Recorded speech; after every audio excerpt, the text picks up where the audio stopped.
libros, todo está en los libros. Todo está en los libros. Todo está en los libros. Todo está en los libros. Todo está en los libros. Buenas noches.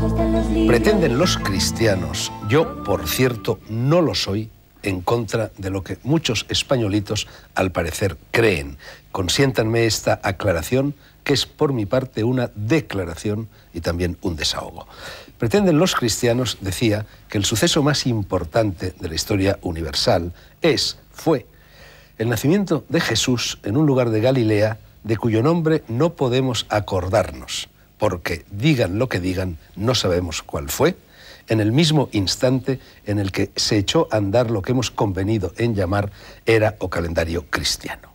Desde esa perspectiva y desde esa tentativa de ecumenismo momentáneamente triunfante, es lógico, inevitable, que la figura de Jesús se haya convertido con el correr de las centurias en el mayor foco generador de bibliografía de toda la historia de la letra impresa y no impresa, porque la danza de títulos biográficos, hagiográficos, exegéticos, analíticos, críticos, filosóficos, teológicos, anecdóticos, místicos, novelescos, poéticos, satíricos, líricos, teatrales, empezó antes de Gutenberg. Cada año aparecen alrededor de 2000 libros nuevos dedicados al hombre al que algunos consideran hijo unigénito de Dios.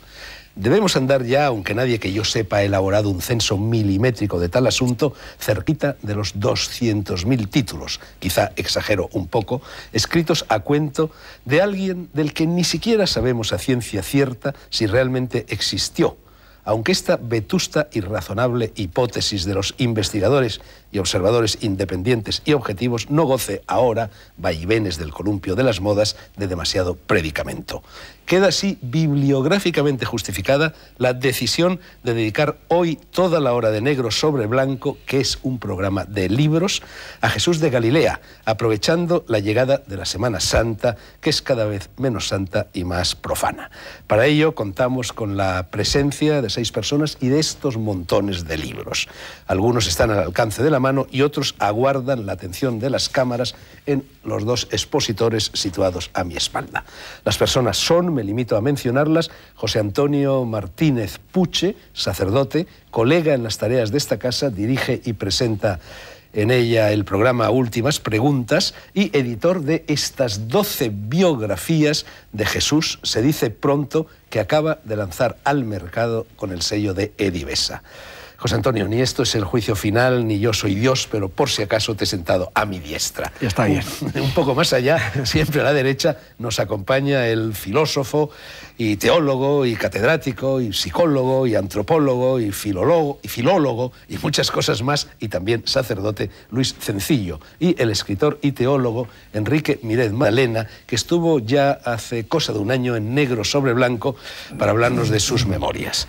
A mi izquierda, no porque sean réprobos, aunque 2 de las 3 personas que se sientan en esta banda tienen cierta fama de comecuras, lo digo naturalmente amistosamente, hacen ya ejercicios de precalentamiento, porque este es un partido difícil, una especie de derbi. El embajador Gonzalo Puente Ojea, de todos conocido, el ingeniero y ahora escritor Fernando de Orbaneja y el investigador, historiador y polígrafo, sabe de todo y escribe sobre casi todo, César Vidal. Mucha lana hoy en el telar, hablemos un poquito, pero poquito de verdad, de los libros y pasemos luego al debate.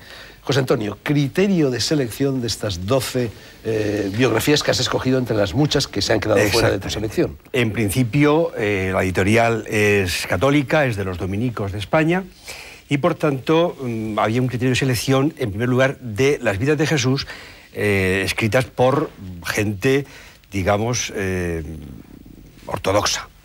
Entre ellas una, la de Taciano, que es la primera vez que se publica en castellano, y este murió siendo hereje en el siglo II, hacia finales del siglo II, escribió, el Diatessaron de Taciano se escribió deslumbrado ante la figura de Jesucristo que le presentó San Justino en Roma. Él era sirio, como bien San Justino, y se escribió en el año 175-77. Entonces, todas son también tienen de particularidad, son vidas que, pues de más joven leímos, el equipo de selección, que no soy yo solo, y nos parecieron francamente buenas, que aportaban algo especial a la bibliografía sobre Jesucristo, y estaban descatalogadas, estaban agotadas. Por ejemplo, pues Lagrange, que es una vida de Jesús del primero de los grandes aquí la tengo, sí, de los grandes exegetas católicos, fundador de la École Biblique de Jerusalén. Taciano he dicho, Fray Luis de Granada, pues quizá la más elegante por ser del castellano joven y ágil del siglo XVI. Grand Maison, un jesuita francés de una gran ciencia bíblica. Salguero es la única vida que no estaba escrita, que es original. Y también anda por allí. Sí. Salguero es un dominico que ha sido durante muchos años el rector de la Universidad Santo Tomás de Aquino de Roma. Luego hay dos jesuitas, uno es Heredia, Carlos Heredia es un jesuita mexicano que escribió un libro, La vida de Jesús, pero en plan de novela. Bueno, pero no nos digas todas porque vamos a aturdir. El criterio, ya digo, el criterio es, por una parte, que en cualquier colectivo humano, sea familia, sea parroquia, sea comunidad, pues cada cual tenga su vida de Jesús. La vida de Jesús que más le cuadra, pues por su edad, por su cultura, por su... etcétera. Sí. ¿Son coherentes todas estas biografías? Quiero decir, ¿hay en ellas solo ortodoxia o hay también heterodoxias? Bueno, hay una en la que yo como responsable de la edición tuve que hacer algunas notas, y es justamente la de Papini. Papini, como sabes, pues era un hombre que quiso llegar en su juventud al ateísmo integral.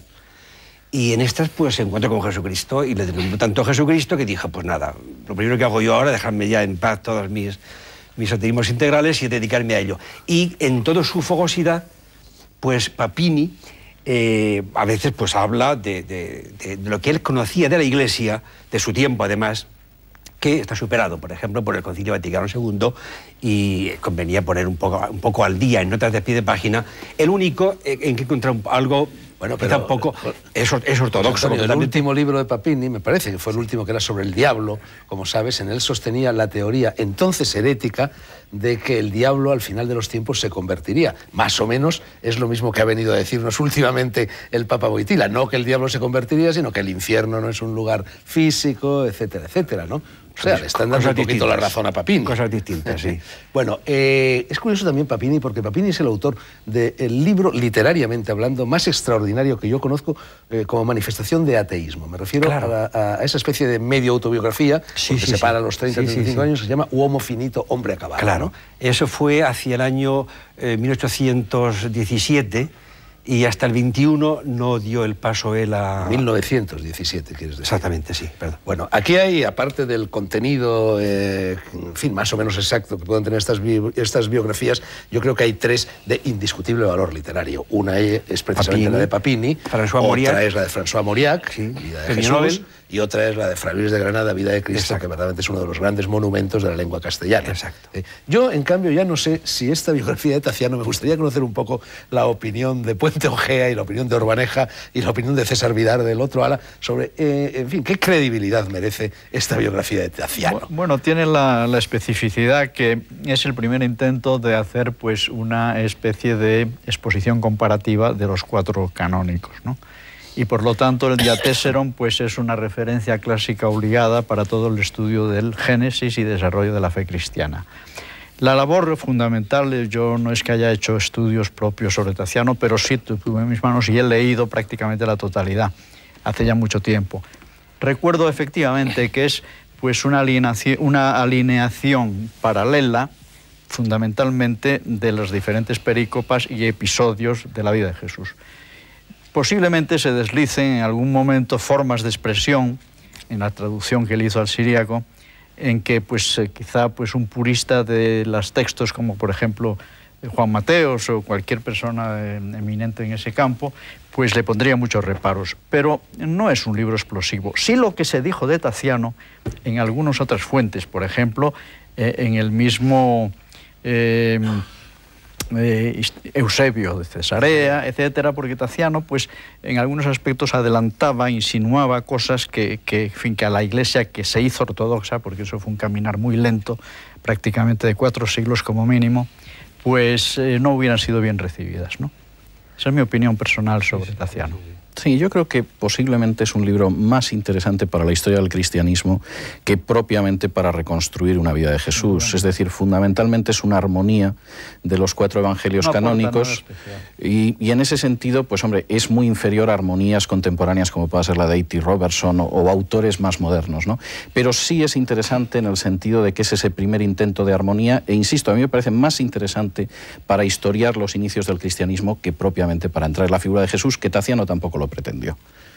Luis Cencillo, bueno, una de tus, quizá la obra más reciente, son estos 2 impresionantes volúmenes, tochos, tendríamos que decir en el mejor sentido de la palabra, Luis: Creatividad, Arte y Tiempo, Antropología del Arte, tomo primero, Creatividad y Materiales, por ahí anda también el tomo segundo. Algún día te invitaré, si tienes la gentileza de aceptar la invitación, que vengas la hora entera de negro sobre blanco a hablar de esta obra monumental, pero ahora quería preguntarte por esta otra, un poquito más antigua, del 98, me parece, Opción Humana y Textura Bíblica, publicada por Ediciones Fundación. Tú eres el titular de esta fundación y, en fin, me gustaría que este libro, yo no lo he leído, me lo acabas de entregar tú esta misma mañana, me gustaría que resumieras un poco su contenido en relación al tema que nos ocupa, ¿no?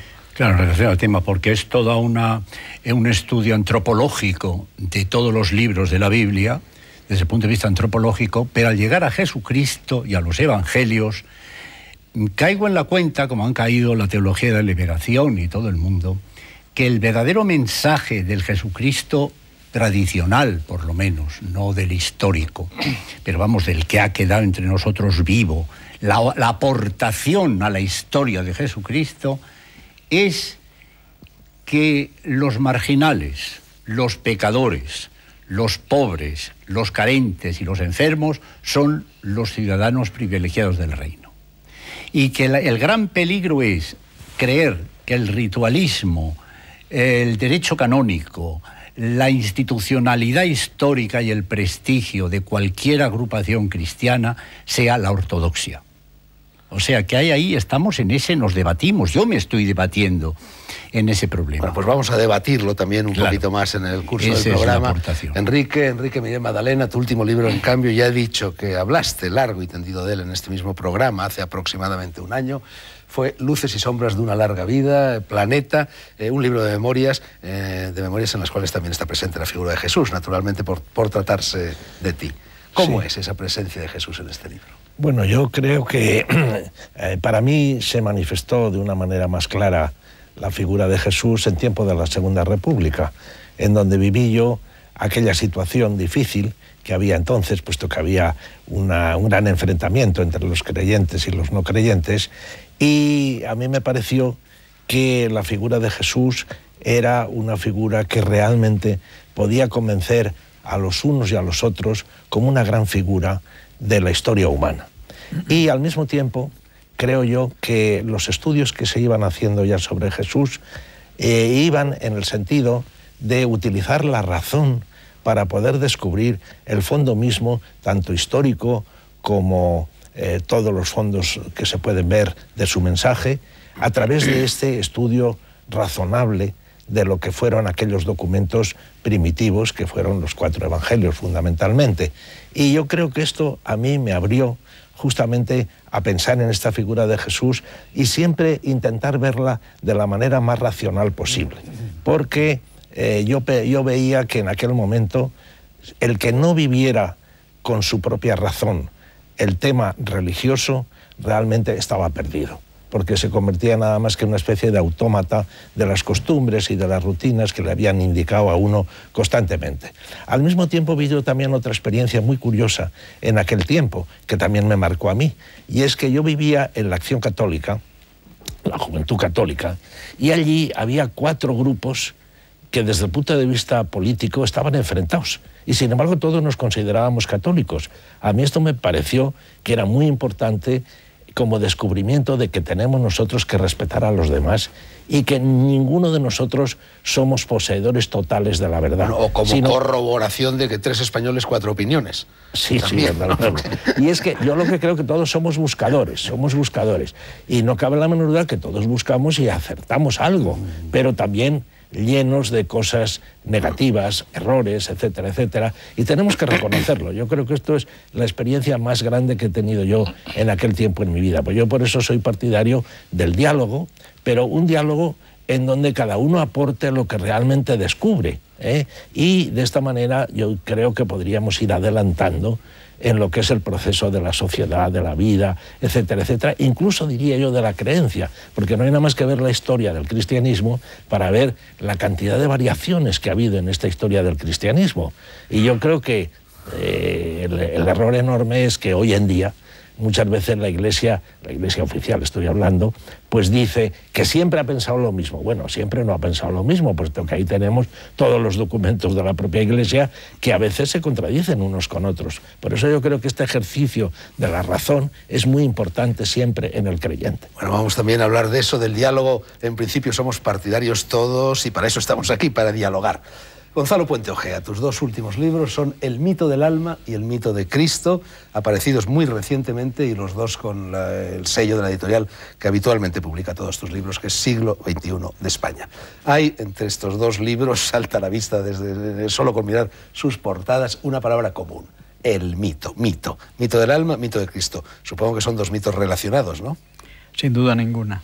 Sí, el mito del alma es, en cierto modo, el supuesto previo de lo que es la religión.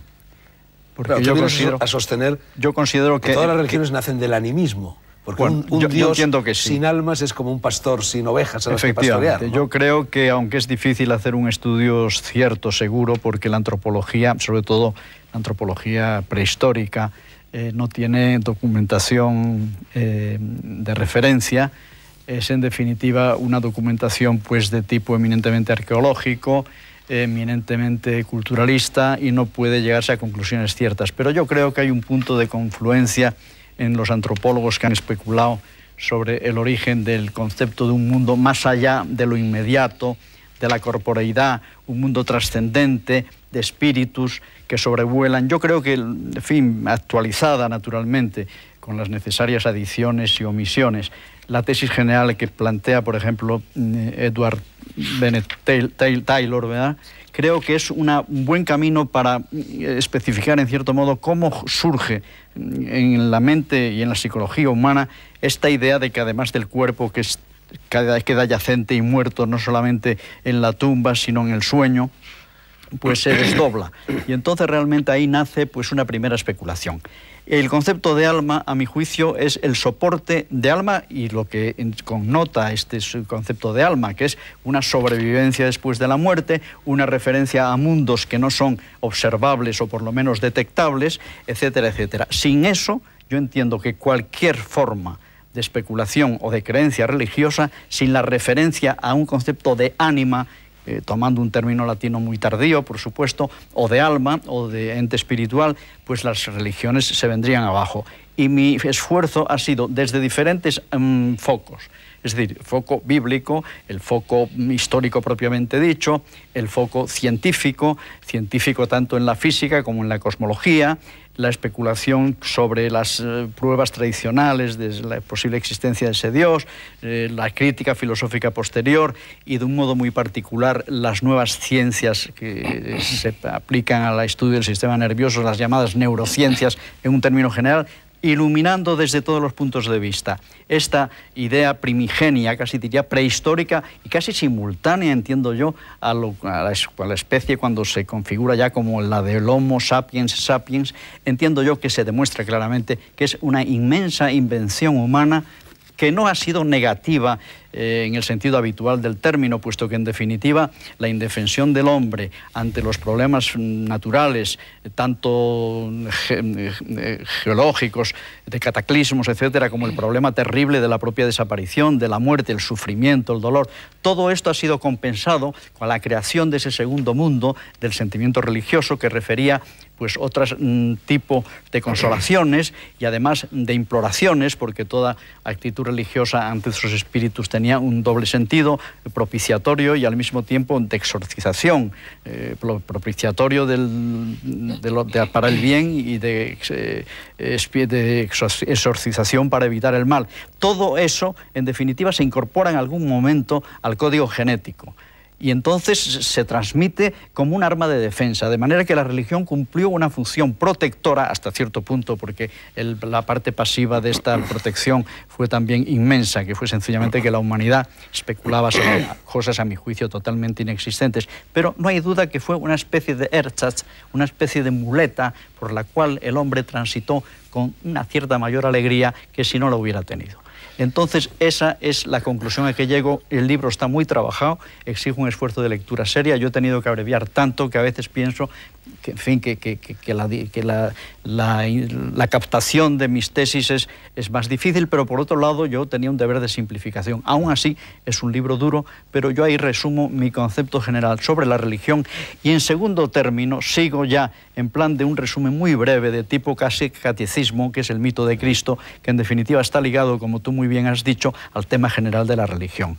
Yo entiendo que la religión pues, es una creación fantástica, es una forma de protección del hombre respecto de fenómenos que le sobrepasan, que no tiene medio real de combatirlos, pero cree que los exorciza o los aleja mediante una especulación religiosa. Fernando de Orbaneja, Lo que oculta la Iglesia, el credo a examen, publicado por Cajón Desastre. No. Por Nobel. No. ¿Cuál es? Editorial Brand. Está en la esquina esa, eso al principio. Cajón Desastre es la colección. Sí. Pero este libro... La editorial es Brand. Sí, lo tienes en aquí es el diseño. Pues diles que no se ve mucho con este diseño. No se ve, no. Antes había aparecido en otra editorial este libro, ¿no? Sí, muy pero no se llamaba así. Bueno, lo que oculta la Iglesia, pregunta inevitable, ¿qué nos oculta la Iglesia? O mejor dicho, porque quizás sea más breve, ¿qué no nos oculta la Iglesia? Bueno, la Iglesia oculta muchas cosas. Ahora, yo creo que volviendo otra vez a la figura de Cristo, o de Jesús, como se le quiera llamar, hombre, no vamos a negar ahora su existencia, puesto que, como tú muy bien has dicho antes, está de moda no negar su existencia. Pero hay que reconocer que no hay ningún documento histórico, quitando los evangelios, que es un documento interesado, de su existencia. Ahora, indudablemente, ¿qué nos ha quedado de Cristo? Pues yo creo que de Cristo nos ha quedado dos cosas. Los mitos, unos mitos sobre su figura y una enseñanza. Los mitos son muchos y desde luego nada originales, puesto que el nacimiento de una virgen, las curas milagrosas, la resurrección, el paso por los infiernos, la ascensión a los cielos, eso está en todas las mitologías anteriores, pero vamos, de una manera clarísima. En algunos casos, como es por ejemplo la mitología egipcia, es casi calcado. En cuanto a las enseñanzas, pues la primera pregunta que hay que hacerse es ¿qué garantía tenemos de que lo que se enseña como que dijo Jesús es verdad, que lo dijo él? Puesto que es un personaje que predicó en arameo y luego eso, muchos años después, se tradujo al griego, al latín, al castellano, y ya sabemos que traducción es igual que traición. Entonces, ¿qué garantía tenemos de que cuando dijo una cosa, eso es lo que realmente dijo? Yo creo que ninguna. Entonces, en este libro, por ejemplo, recojo el credo tal y como lo dice la Iglesia, es muy corto, vamos, no recoge todas las creencias que debe tener un católico. Entonces me he confeccionado un credo sin permiso de la autoridad. Credo aquel que fue redactado por un español, además, ¿no? Sí. Ocio, ¿no? Bueno, tú dices... Y entonces lo voy analizando y voy, diríamos, tratando de deshacer los mitos que han rodeado la figura de... Tú dices que hay señalas 4 o 5 motivos quizá en el prólogo, que son los que explican cómo es posible, dices literalmente, que la Iglesia Católica haya conseguido tanto poder y un verdadero imperio económico. Sí, sí. La razón de su éxito hasta ahora reside en esos 5 puntos fundamentales. 1, el control del individuo desde el nacimiento hasta su muerte, por medio de toda una serie de ceremonias litúrgicas. 2, el miedo del hombre ante lo desconocido y fundamentalmente ante la muerte y el más allá, ante los novísimos, ante lo escatológico. 3, el poder se nos dice que es información, la información es poder y la Iglesia ha acumulado una enorme información a lo largo de los siglos. 4, los sucesivos lavados de cerebro de los colegios, las homilías y sermones, los retiros y ejercicios espirituales. Y 5, el más importante de todos, pues lo consigue casi todo, dices, el inmenso poder económico. Desde luego. Yo creo que... Estas son las 5 columnas que criticas o que intentas demoler en este libro. Es que siguiendo lo que dice el Vedanta, dice, no hay necesidad de buscar la verdad, basta con poner fin a las opiniones falsas. Y eso es lo que he pretendido. No sé si lo he conseguido o no, pero lo he pretendido. Bueno, César Vidal, tengo aquí un currículum tuyo, únicamente la parte de tu currículum relacionada con las obras o trabajos que has publicado sobre Jesús. Si leo todos estos títulos aquí, se nos va el programa. Así que... Haznos gracia de ello. Si te parece, vamos a hablar de los 2 que tengo encima de la mesa, que son, uno es este Diccionario de Jesús y los Evangelios, publicado por Verbo Divino. Verbo Divino no es la colección, es la editorial. Es la editorial. No vaya a cometer la misma equivocación que he cometido con Orbaneja. Y muy reciente, este legado del cristianismo en la cultura occidental, publicado por Espasa. Bueno, que ha habido un legado del cristianismo es innegable. Lo que pasa es que algunos consideran que ese legado es negativo, otros consideran que ese legado es positivo y algunos consideran que es un legado a la vez positivo y negativo. La verdad es que tú trazas una versión bastante positiva de ese legado, ¿no? Bueno, yo creo que en principio Occidente, por simplificar el panorama, se sustenta fundamentalmente sobre 2 pilares. Uno es Roma, y en buena medida una Roma helenizada que ha transmitido el saber griego, y el otro obviamente es el cristianismo, que ciertamente conserva la herencia clásica, es decir, sin el cristianismo posiblemente las invasiones bárbaras hubieran acabado con esa herencia clásica. Esa historia del cristianismo no podemos eludirla, es decir, a fin de cuentas son 2000 años de Occidente, nos guste o no nos guste. Creo que tiene tinieblas realmente negrísimas en algunos puntos, creo que tiene luces muy brillantes. Y creo que posiblemente si hubiera que hacer un debe y un haber, pues lo que hay en el haber del cristianismo en sus aportes a Occidente es muy superior a su debe. Yo diría que fundamentalmente en 3 aspectos. Primero, en el sentido de la dignidad humana, es decir, es un Pablo escribiendo a los Gálatas en el capítulo 3 y versículo 27 de esta epístola, el que dice que no hay ni hombre, ni mujer, ni judío, ni griego, ni esclavo, ni libre, algo que ni siquiera los estoicos hubieran afirmado, sobre todo en un Séneca que tenía una buena imagen de los esclavos, pero que también se lucró, por ejemplo, con el tráfico de esclavos.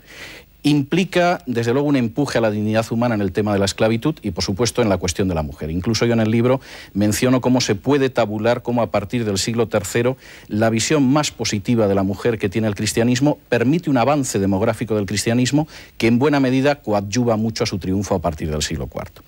En segundo lugar, yo creo que el cristianismo tiene un tremendo papel también en cuanto al conocimiento científico. Es decir, la universidad surge en Occidente, en la Baja Edad Media, y se desarrolla en el Renacimiento.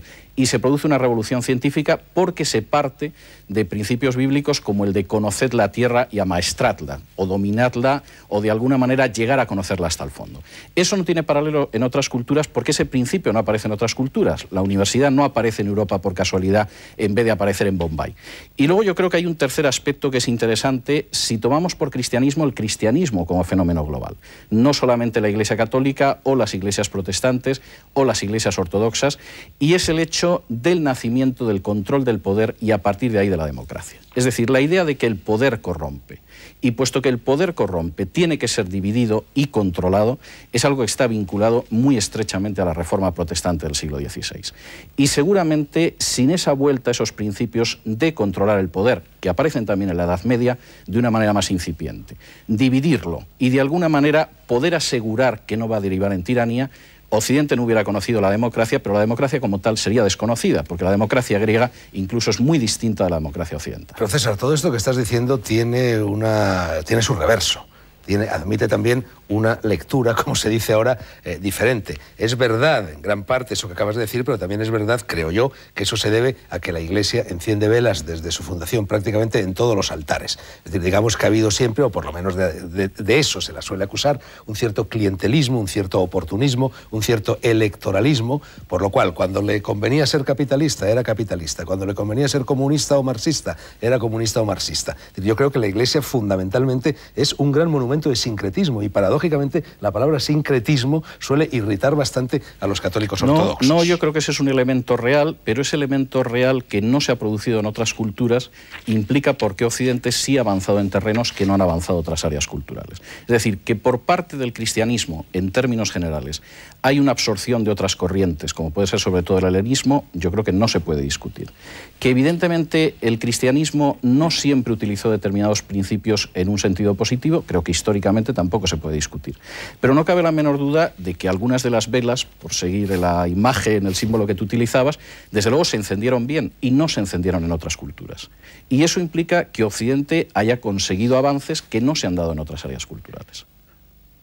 Bueno, tendremos que hablar de esto seguramente en la segunda parte del programa, sin duda alguna. Vamos ya con el debate, y aunque nos faltan escasísimos minutos para que llegue la publicidad, voy a lanzar a pecho descubierto, a lo bestia, por así decir, la primera pregunta. ¿Existió Jesús o no existió? ¿Fue un ser humano que se convirtió en mito, o fue un mito al que la lectura integrista, literalista, pedestre, al pie de la letra, de los textos de las Sagradas Escrituras convirtió en ser humano? El Jesús histórico y el Jesús simbólico.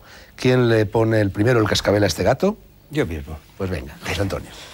Yo la verdad es que no me quedaría tranquilo si respondiera a esa pregunta, ¿existió Jesús?, sin hacer alguna puntuación a ese verbo.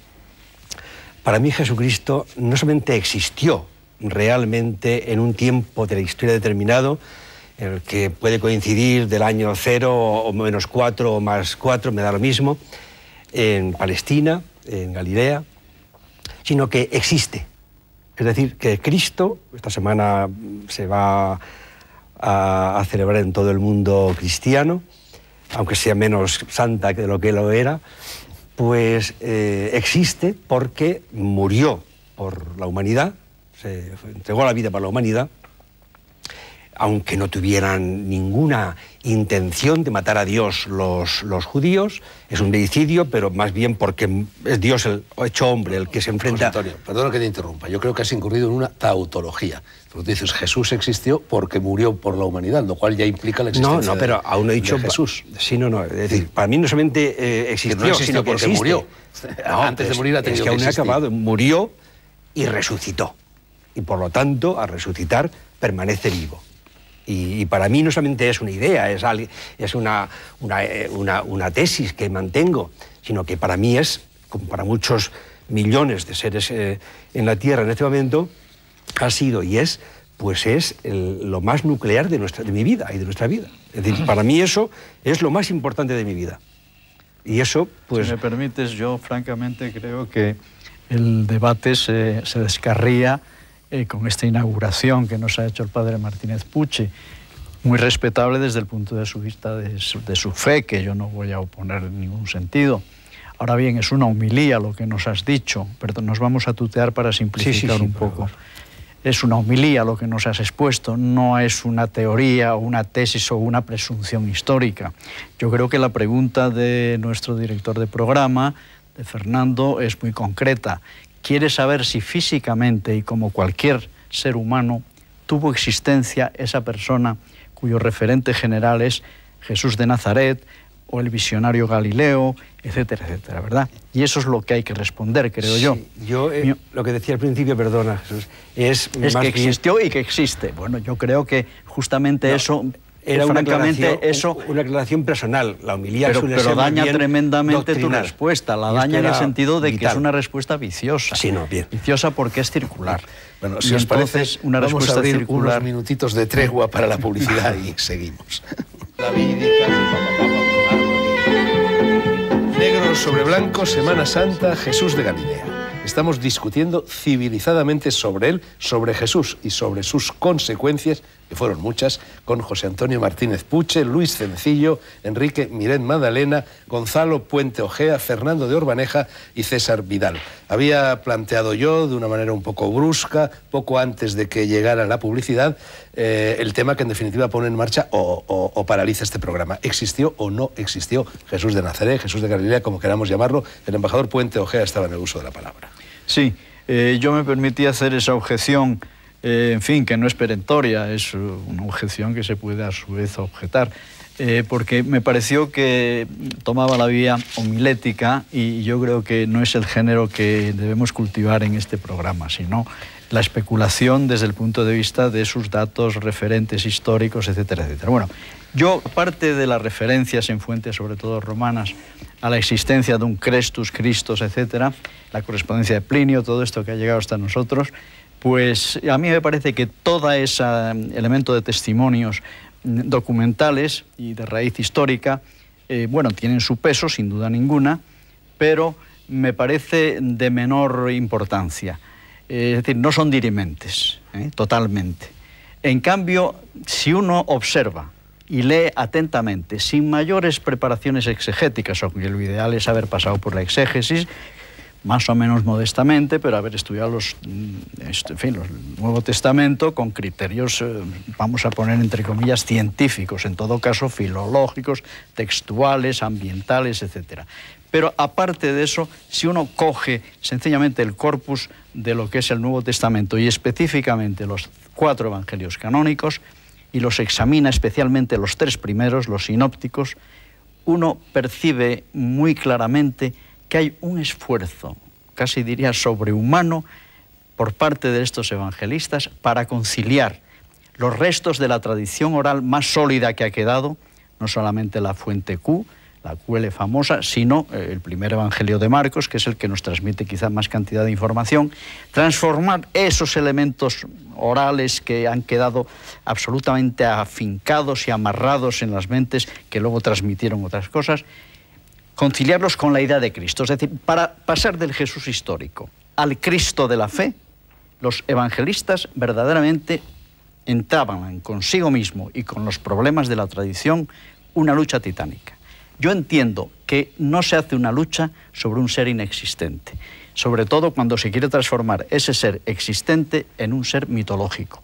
Por lo tanto, para mí, la prueba más contundente de que existió un soporte físico en forma de hombre, nacido probablemente en el entorno de Galilea, y que después pues, dio lugar a todo el proceso de interpretación, a su propia aventura personal, etc., esta contraposición en los textos y esta lucha enorme para pasar de la idea de la mesianidad tradicional o popular a la mesianidad trascendente, la que anuncia, por ejemplo, en Marcos 8, 27, 31, ¿verdad? Los evangelios, indica que nadie se inventa enemigos innecesarios. Entonces, esto para mí acredita la existencia de Jesús nazareno, de Galilea o como se quiera llamar. Bueno, os ruego a todos intervenciones un poquito más breves que las que ha tenido el embajador Puente Ojea, porque se nos va el programa. Yo únicamente, tú querías decir algo y luego César Vidal. Por alusiones personales, no intentaba hacer yo una homilía, que suelen ser más bien de tipo doctrinal, era una cosa vivencial que creo que conectaba con mucha gente que está viendo esta noche. Me parece, pero ciertamente era para concretar o centrar la pregunta de Fernando en algo que no es que fue, sino que, como decía, existe porque resucitó. Sí, eso es una cosa de... un argumento circular bien, que no es de acuerdo con en casi todo lo que has dicho, Gonzalo. Yo creo que ciertamente hay pocos personajes en la historia que tengan tanta base doctrinal, histórica, sobre todo histórica, no solamente en fuentes propias que pudieron haberlo creado, digamos, de algún modo querido, sino en fuentes también de Fray Josefo, de la historia del imperio. Pero a mí me tengo un argumento un poco distinto, es decir, si Cristo no existió, si fue un puro mito, habría que hacerle a ese creador del mito tal monumento que no habría en la historia nadie parecido a este hombre. un creador fantástico. Bueno, eso es lo que yo digo, que el mito nace precisamente porque hubo un elemento de tipo fáctico que fue la existencia de un personaje, pero que ese personaje no tiene prácticamente nada que ver con el mito. César. Sí, yo quisiera reconducir la cuestión al tema de la ciencia histórica. Me parece que pisamos un terreno más sólido, aunque me parece muy interesante quizá como conclusión hablar de las creencias personales. Bueno, en cuanto a las fuentes de Jesús, yo diría que desde el punto de vista de la historia antigua es un personaje middle of the road. Es decir, no es un personaje tan acreditado como Julio César o Nerón. Sí es un personaje con un soporte de fuentes muy superior a la práctica totalidad de los filósofos griegos. Es decir, sabemos mucho más de Jesús que de Demócrito, de Heráclito, me atrevería a decir que desde luego que de Sócrates o de Platón. Fundamentalmente, las fuentes yo creo que no tendríamos que ceñirnos exclusivamente a las fuentes canónicas, sean los 4 evangelios, sean las epístolas de Pablo, ni siquiera a las fuentes clásicas. Es decir, el testimonio de Tácito y de Suetonio son muy breves, casi no nos cuentan nada. Josefo tiene 2 textos, de los cuales uno en Antigüedades con seguridad es un texto correcto cuando habla de Santiago, con referencia a Jesús. El otro es un texto que más que interpolado seguramente es recortado.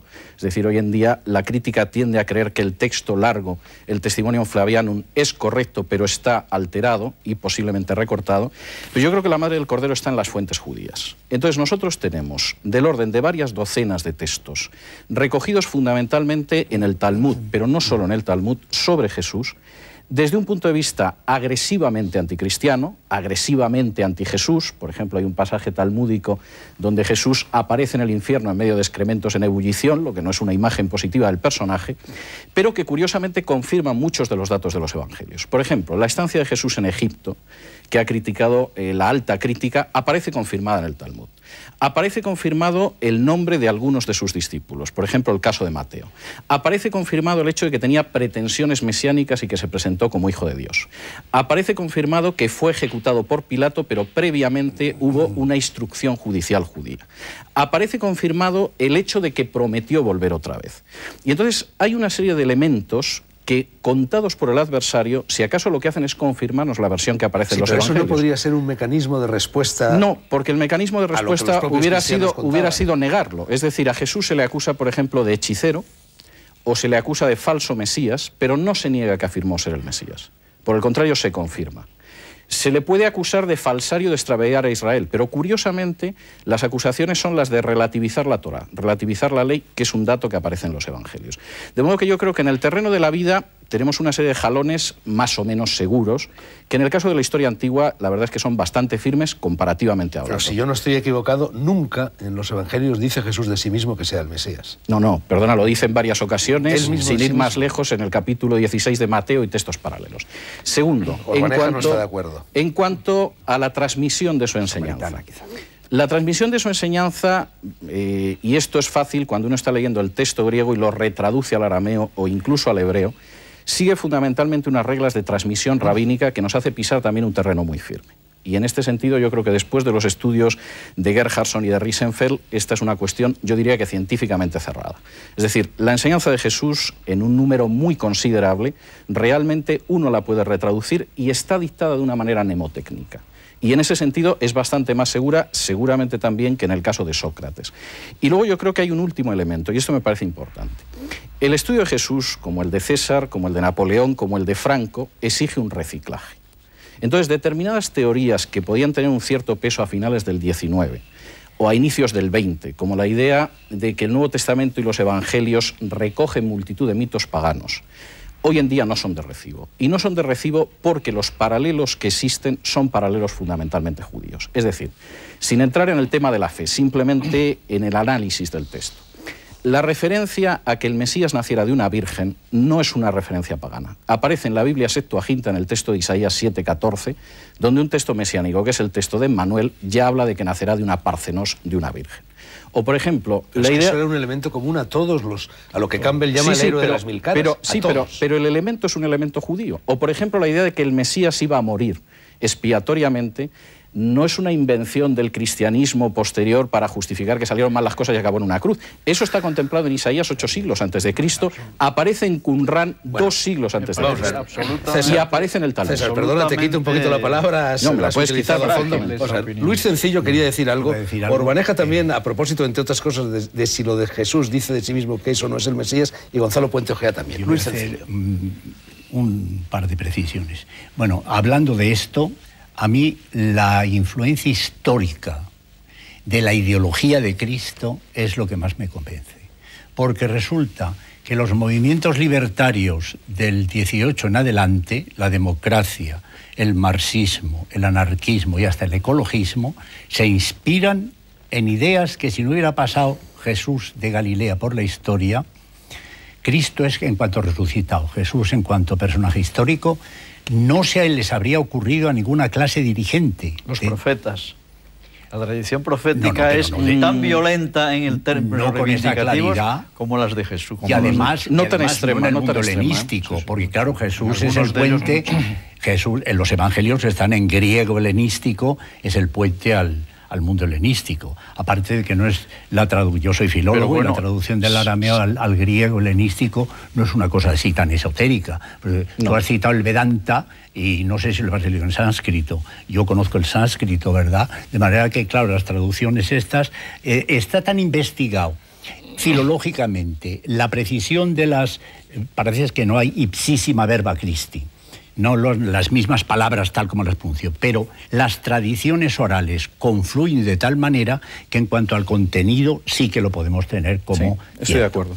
Bueno, luego, no habría principio de razón suficiente para que, por una cosa así montada en el aire, porque claro, si no ha existido un personaje histórico que hubiera tenido algo de estas ideas que hubiera transmitido, tal, tener en cuenta que los evangelios se escriben para la segunda generación cristiana, cuando ya se estaba perdiendo la memoria, recogiendo tradiciones orales de gente que estaba muriendo. Los evangelios son para conservar. Y todas esas iglesias, pequeñas comunidades en el Mediterráneo oriental y en Grecia, que vivían de esas tradiciones y que no se habían puesto de acuerdo, coinciden en eso.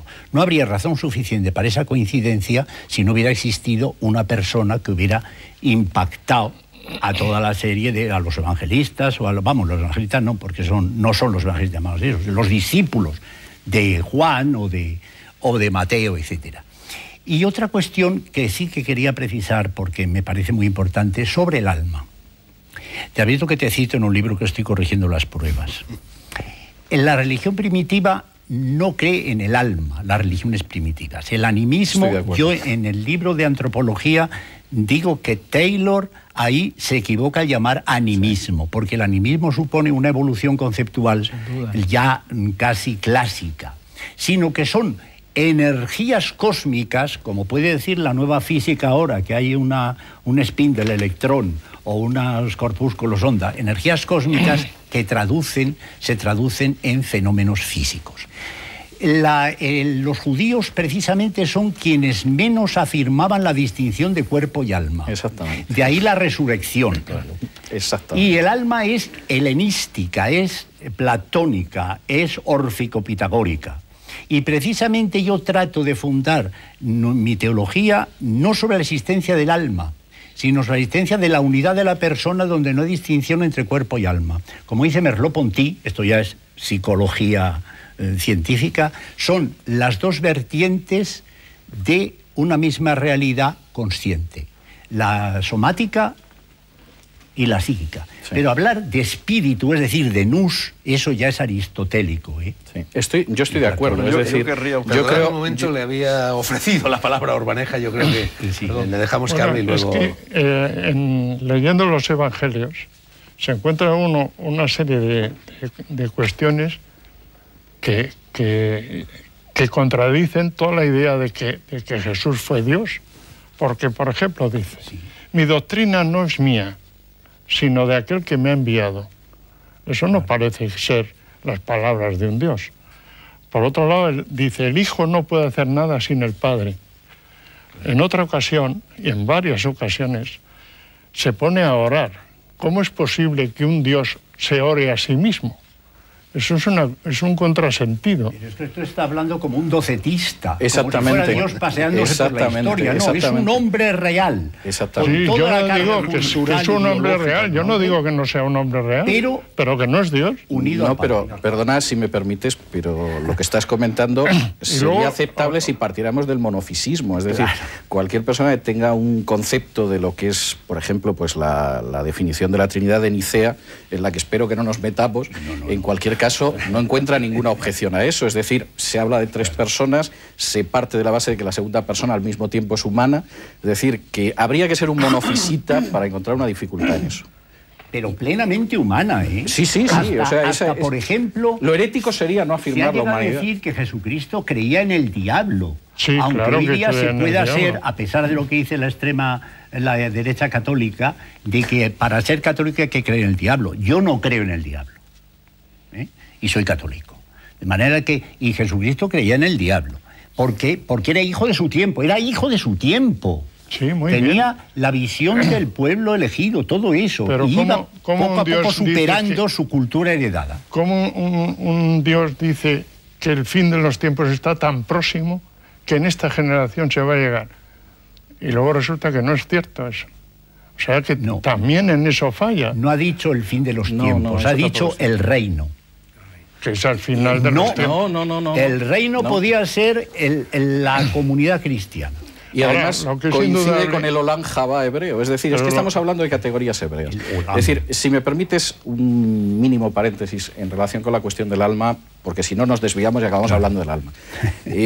Yo, que personalmente he leído el libro de Gonzalo, yo creo que el gran talón de Aquiles de tu libro, que me parece un libro muy trabajado y coincido en ello, es que efectivamente interpreta la idea del alma fundamentalmente desde un concepto helenístico. Lo que estaba comentando Cencillo es cierto. Es decir, es un libro muy útil si efectivamente ese fuera el único concepto, pero precisamente la antropología que aparece en la Biblia, y que por supuesto sigue en el judaísmo del Segundo Templo y en los evangelios, no tiene esa visión del alma. Es decir, esa separación, esa dicotomía entre alma y cuerpo no existe.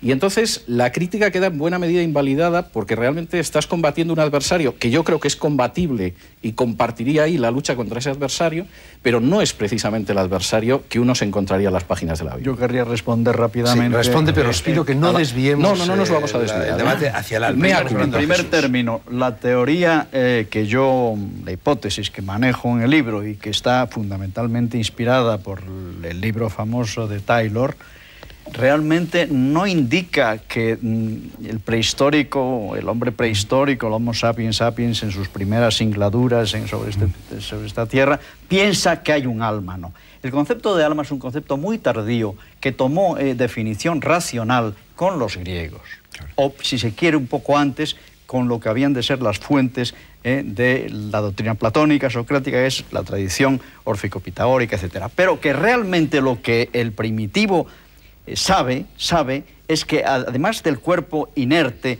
lo que es el aspecto puramente carnal del ser humano, hay otros elementos que tienen un estatuto que tampoco él define ni filosóficamente ni ontológicamente. Yo no estoy anticipando anacronismos de ese tamaño, y además lo digo en varias ocasiones, no solo en este último libro, sino en anteriores, que desarrollan una actitud de temor ante entes que él no sabe definir, o ante fuerzas que él no sabe definir, porque la tesis solo de fuerzas cósmicas, eso es demasiado justamente introyectar categorías modernas de pensamiento en la mente del primitivo. Él sabe que además del hecho de que él, viviendo, cuando duerme, se desdobla, etcétera, etcétera, o bien tiene apariciones, etcétera, etcétera, y que cuando muere, por lo pronto tiene unos ritos funerarios que hacen pensar que hay algo que pervive. Todo esto hace pensar ya que en él la dualidad, la dicotomía entre lo que es de esta tierra y lo que es de un mundo que está más allá, que al principio es una cosa indefinible y que tiene un sentido eminentemente, por decirlo de alguna manera, analógica, espiritual, no terrenal. Evidentemente, ahí está el motor inicial. Pasan siglos, se toma a través del politeísmo muchísimas formas el animismo primitivo, y al final es con los griegos cuando realmente se establece esa dualidad conceptual soma-psique. Pero no con los hebreos. Un momento, los hebreos tienen la antropología basada en un trípode, que es el basar, el nefesh y el ruaj. y el Neshama. Y el Neshama. Bueno, y el Porque lo Neshama han tomado de Egipto, que tenía 4 almas, No importa, 4 es que componentes.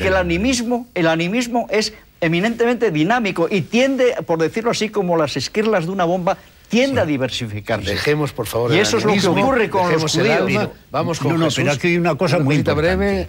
¿Tú no piensas que actualmente nosotros, tú y yo y todos los que estamos aquí, vivimos en 2 dimensiones diferentes? Ya lo creo, es una de las tesis de mi parte final Claro, del libro. pues entonces hay estamos una de acuerdo. especie de, evidentemente, Bueno, pues de... ¿estáis de acuerdo? Lo Estamos de dejamos. acuerdo. Y Hay una vamos a la especie- palabra pero un de momento, Ana es una Martínez dianomía Puche. falsa y además nociva y perjudicial, porque hoy día ya no tiene sentido de protección genética frente a peligros que se dominan a través de la ciencia. Gonzalo, esto en otro programa, por Sí, favor. sí, Yo Ana quería Martínez recordar Puche. a Fernando de Maneja que sí que hay en los evangelios algunos pasajes en los cuales dice Jesús que es el Mesías. Por ejemplo, se me ocurre ahora mismo en ese diálogo pues, con la samaritana, dice, los judíos, parece como que ella no era judía, era samaritana, como que esperan a un Mesías, y dice, soy yo el que contigo habla. Es decir, es un caso más.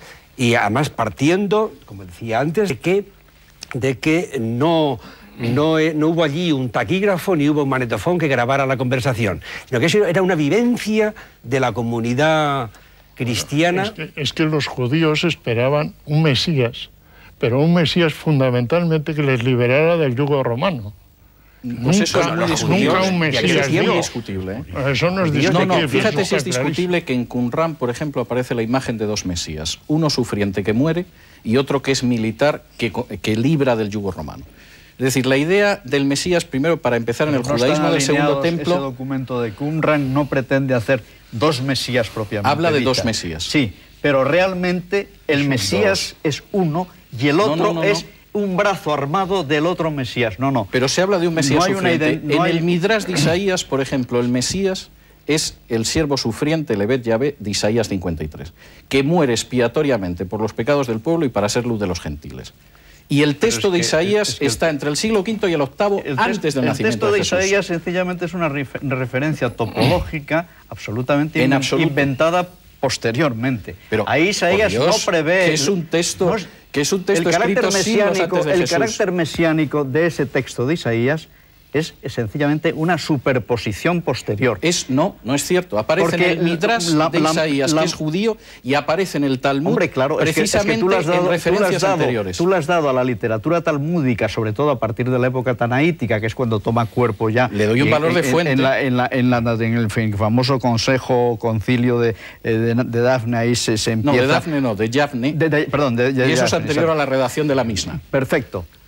De la tradición oral, que empieza más o menos con la Mishnah, la Halakha, pues realmente toma incremento a partir de finales del primero y a partir del Es segundo. muy anterior. Pero Lo eso es muy tardío con referencia a todo lo que es el legado profético, Gonzalo. Isaías, Bueno, Isaías es muy anterior, daniélico, Isaías, etcétera, cuando- etcétera. Tengo que interrumpiros, se nos acaba el programa. Me gustaría, antes de que terminara del todo, escuchar un poquito lo que piensa acerca de todo esto Enrique Mire Madalena, que has estado muy calladito hasta ahora. Bueno, sí. He estado muy calladito porque casi estoy en desacuerdo con todos, ¿verdad? Bueno, eso está muy bien. Eso es muy saludable, seguramente. Venga, explícalo en un No, minuto. es que Enrique, mira, por voy a favor. decir 2 cosas. La primera es la idea de la existencia física, histórica, de Jesús. Yo recuerdo que cuando escribía yo en esa famosa revista Triunfo, publiqué yo un dato verdaderamente interesante, y es que en la URSS, en la Unión Soviética, generalmente se explicaba la historia a propósito de la figura de Jesús como un mito. Pero surgieron 2 grandes historiadores oficiales, por otro lado, en la Unión Soviética, que escribieron en una revista que se llamaba Ciencia y Religión, que estaba en contra de la religión, por supuesto, escribieron que no se podía dudar de ninguna manera, con los datos que se tenían, de la existencia histórica de Jesús, y que, por lo tanto, que la teoría que se usaba en la Unión Soviética hasta entonces, de que Jesús era un simple mito, era falsa y no podía de ninguna manera aceptarse. Yo creo que esta idea es una idea realmente que me parece a mí que es convincente, que ha existido ese Jesús históricamente. Otra cosa es la cantidad de cosas dudosas que hay en torno a su propia vida. Yo creo que es muy difícil con los evangelios hacer una biografía de Jesús. Me parece que es imposible.